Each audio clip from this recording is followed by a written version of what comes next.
حزب اللہ کے سربراہ سید حسن نصراللہ کی شہادت پر سوگ، پاکستان کے مختلف شہروں میں احتجاجی مظاہرے، جماعت اسلامی کے دھرنوں میں شہید کی غائبانہ نماز جنازہ ادا کی گئی۔ مجلس وحدت مسلمین کی کراچی میں بڑی ریلی، نمائش سے امریکی قونصل خانے جانے کی کوشش، پولیس اور مظاہرین میں جھڑپیں، گلگت بلتستان میں بھی تاریخی احتجاج۔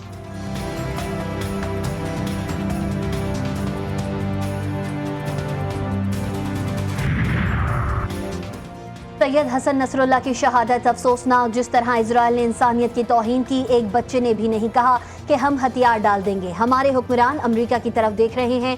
امیر جماعت اسلامی حافظ نعیم الرحمان کہتے ہیں، کہاں ہیں ہمارے مسلم ممالک، کہاں ہیں ان کی فوجیں؟ ابھی بھی وقت ہے ایک حکمت عملی بنائی جائے۔ لبنان میں حسن نصراللہ کی شہادت کے بعد سوگ، ہر آنکھ اشکبار، حرم امام رضا کے مقدس گنبد پر سیاہ جھنڈا لہرا دیا گیا۔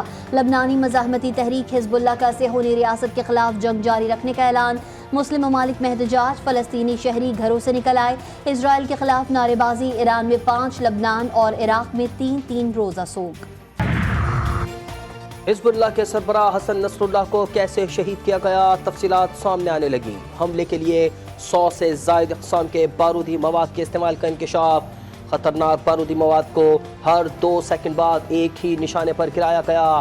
حملے میں سید حسن نصراللہ کی شہادت کو یقینی بنانے کے لیے تمام حکمت عملی ترتیب دی گئی۔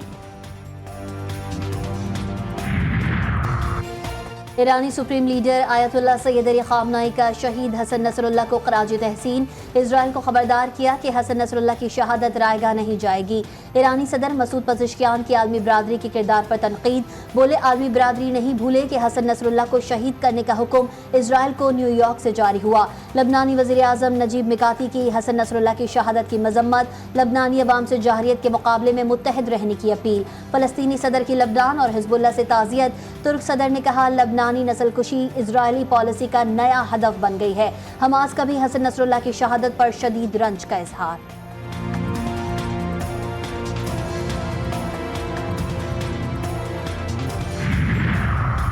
پاکستان کی مشرق وسطی میں اسرائیل کی بڑھتی مہم جوئی کی شدید مذمت، ترجمان دفتر خارجہ ممتاز زہرا بلوچ کا کہنا ہے کہ لبنان میں عام شہریوں پر اسرائیل کے بے لگام حملے انتہائی تشویشناک ہیں۔ اسرائیلی اقدامات عالمی قوانین کی سنگین خلاف ورزی ہیں۔ لبنان میں حزب اللہ کے سیکریٹری جنرل کی شہادت سے خطے میں کشیدگی مزید بڑھے گی۔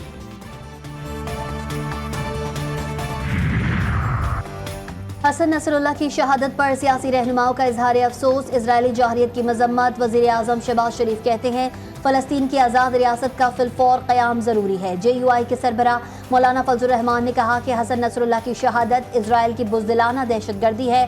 فاطمہ بھٹو کا شہید سید حسن نصراللہ کو خراج تحسین، ٹویٹر پیغام میں لکھا ہمارے شہداء کو سلام ہو، مزاحمت زندہ باد رہے۔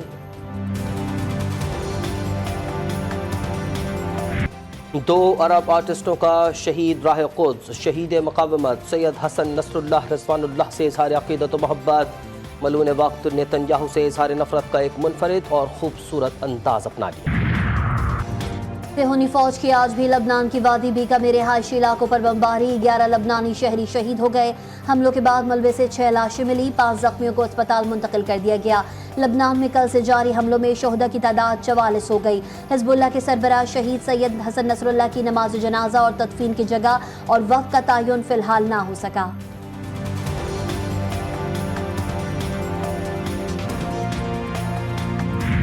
غزہ میں صہیونی بربریات، 24 گھنٹوں میں بمباری سے مزید 52 فلسطینی شہید، 118 سے زائد زخمی۔ صبح سے جاری حملوں میں صہیونی فوج نے غزہ سٹی اور جبالیہ میں 4 فلسطینیوں کو شہید کر دیا۔ شہداء کی مجموعی تعداد 41,586 ہو گئی۔ بلوچستان کے علاقے پنجگور میں ایک اور دہشت گردی، پنجاب کے 7 مزدوروں کو گھر میں گھس کر فائرنگ کر کے قتل کر دیا گیا۔ مقتولین کا تعلق شجاباد سے ہے۔ اطلاع ملنے پر لواحقین میں کوہرام مچ گیا۔ میتیں آبائی علاقوں میں آنے میں تاخیر ہوئی تو لواحقین کا صبر جواب دے گیا، موٹر وے M5 بلاک کر دی۔ اور وفاقی وزیر خزانہ محمد اورنگزیب کی پریس کانفرنس، بتایا کہ ملکی معیشت بہتری کی طرف جا رہی ہے۔ حکومتی اخراجات کم کرنے کے لیے 6 وزارتوں کو ضم کرنے کا اعلان۔